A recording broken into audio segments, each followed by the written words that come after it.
Everyone, welcome to our channel. তো এটা ছিল অনেকদিন আগের একটা ভিডিও, তো আমি ইন্ট্রো শ্যুট করতে ভুলে গেছি। তো হ্যাঁ, সেই দিনকে বোন সারপ্রাইজ দিতে এসেছিলো, প্লাস গুবলুও বাড়িতে ছিল। কি কি হয়েছিল তোমরা দেখো। সাথে আমি অদিতির সাথে অনেকদিন পর দেখা হয়েছে, তো দেখো সেদিকে কি হয়েছিল। তো এই যে দুজনে এখানে কি করছে, এই যে গুবলু বলো হাই। তা তোমার মুখ দেখা যাচ্ছে না। হাই হাই গুবলু কি হয়েছে? এই দেখো গুবলু ব্লগ। বললাম রাগ করেছি। তুমি রাগ করেছো আমার উপর? ভালোই লাগে না দুধ। ওটা খেলো বলছো? হ্যালো বলছি। গুবলু তুমি কি রাগ করে? বলো, কিছু বলো। যতক্ষণ শরীরে পারবে সেটুকু অল্প করে দিও। হ্যাঁ তুই যা দিবি না, আমি খাবো। আমি চা বিস্কুট এইসব খেলাম। তাহলে ভালোরা কি করে বলো? জানি না, তুমি বলো। হ্যালো গাইস, আজ সানডে, আমরা সবাই আজ বাড়িতেই আছি। আমি তারপর এখন আমার মেয়ের খাবারের ব্যবস্থা করছি, লাঞ্চ। এটা কি?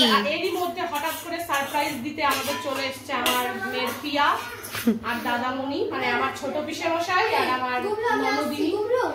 ছোট ননদিনী। ছোট ননদিনী। আমার মেয়ে খুব এক্সাইটেড। ওই যে আসছে, এই যে তো পিয়াকে নিয়ে এবার ওর খাবার টেস্ট করার প্রিপারেশন চলছে। এবার চলে আসুন। ও বুঝতে পারছে না কি হচ্ছে। এটা কি হচ্ছে?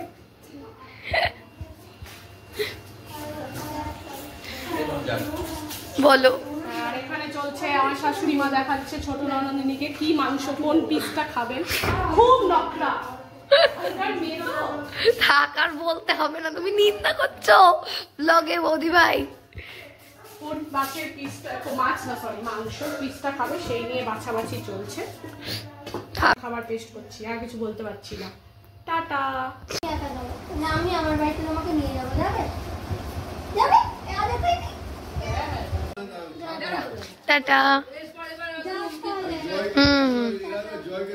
পর আজকে আমি অদিতিদের বাড়িতে এসেছি, তো চলো দেখা যাক ওর রিয়াকশন কিরকম হয়, আন্টির রিয়াকশন কিরকম হয়, তোমাদের সব দেখাবো। বল, কিছু বলতে চাস? কি বলবো, যা রিয়াকশন দিয়েছে ওটা ওদের একটু ভিডিও করা যেত। খুব বাজে জঘন্য করবো। reaction। ভূতের মতো যদি তুই দাঁড়িয়ে থাকিস কি করা যাবে?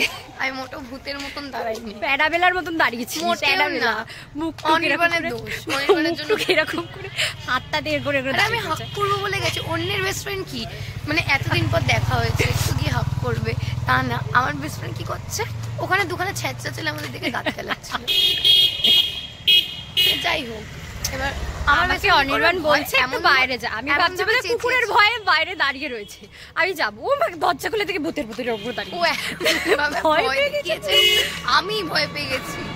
ওকে আমি কোথায় হাক করতে যাবো দেখে আমি ভয়ে এরকম করছি। আজকে বলার নেই আমার।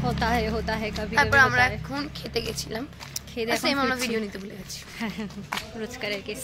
যাই হোক কি খেলাম, ঘুগনি আর ডিম সেদ্ধ। আমার তাও খিদে পেয়েছে, বাড়িতে খাচ্ছি।